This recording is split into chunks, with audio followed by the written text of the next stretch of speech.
அதிமுக அலுவலகத்திற்கு அருகே நடைபெற்ற வன்முறை தொடர்பாக தற்போது பொள்ளாச்சி ஜெயராமன் பல்வேறு கேள்விகளை எழுப்பிய நிலையில் அதற்கு தமிழக முதலமைச்சர் மு க ஸ்டாலின் பதிலளித்து வருகிறார். விவரங்களோடு இணைகிறார் நம்முடைய சிறப்பு செய்தியாளர் பாண்டிராஜ். விவரம் என்ன?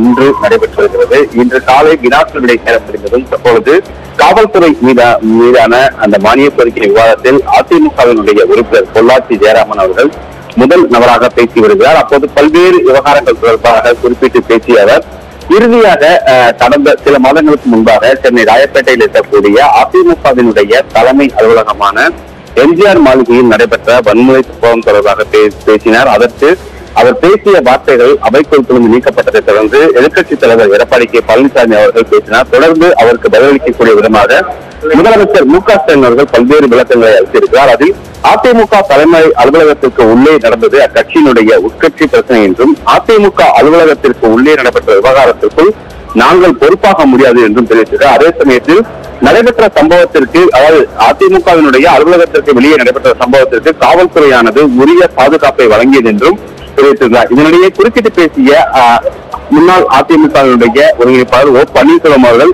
நாங்கள் நிராயுத பாணியாக தலைமை அலுவலகத்திற்கு சென்று கொண்டிருப்பதாகவும், அதே போல தாங்கள் வருகின்ற செய்தி அறிந்த 300 பேர் தலைமை அலுவலகத்திற்கு கூட்டு போட்டு தேர் போட்டு அமர்ந்திருந்தனர் என்றும் ஒரு கும்பல் கல்வீசி தாக்குதல் நடத்தியது, அதே போல அன்றைக்கு நடந்த அந்த வன்முறை வெளியாட்டத்தை யார் நடத்தியது என்பதை காவல்துறை விசாரித்து தமிழக மக்களுக்கு தெரியப்படுத்தினால்தான் யார் வன்முறையில் ஈடுபட்டார்கள் என்பது தமிழக மக்களுக்கு தெரிய வரும் என்றும் தெரிவித்திருக்கிறார். எனவே இது தொடர்பாக அதிமுக தலைமை அலுவலகத்தில் விவகாரம் தொடர்பாக தாக்குதல் சம்பவம் தொடர்பாக அதிமுக மற்றும் ஓபிஎஸ் முதலமைச்சரிடையே தற்போது காரசார விவகாரம் நடைபெற்றது. முதலமைச்சர் மிக தெளிவாக அதிமுகவினுடைய அலுவலகத்திற்கு உள்ளே நடந்த ஒரு உட்கட்சி பிரச்சனை, உட்கட்சி விவகாரங்களில் காவல்துறை தலையிட முடியாது என்ற ஒரு விளக்கத்தை முதலமைச்சர் அளித்திருக்கிறார். வேற என்ன முக்கிய அறிவிப்புகள் இன்னைக்கு ஏதாவது சட்டமன்றத்தில் வெளியிடப்பட்டதா பாண்டிராஜ்?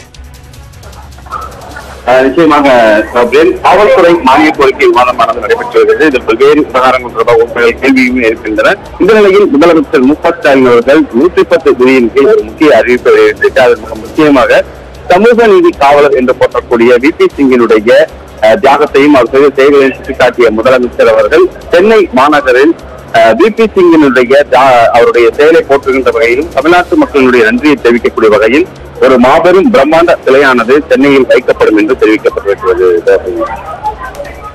உங்களுடைய விரிவான தகவலுக்கு நன்றி பாண்டிராஜ்.